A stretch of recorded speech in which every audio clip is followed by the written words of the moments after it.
And here is the rest of what Title Twister, what Icebreaker looks like.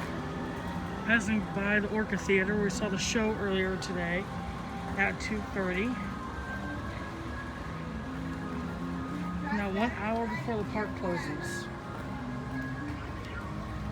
Here's what the track looks like for Icebreaker. Here's how it goes over Guest Pathway, back to the Orca Theater, and there's a giant spike, closer view at it. All the supports. That's there, and the rest of it goes over behind the fence to where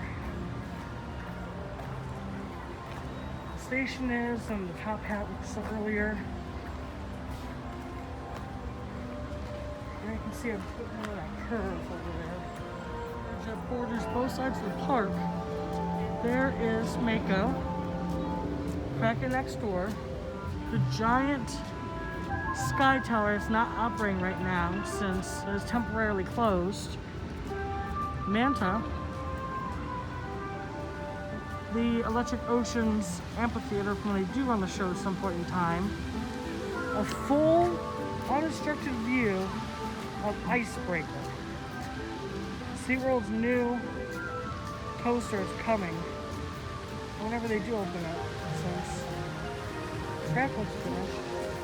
But it's maybe not everything always gets finished, yeah. Yeah, full very clear view of the whole coaster. Everything from the spike all the way to the whole top hat and everything.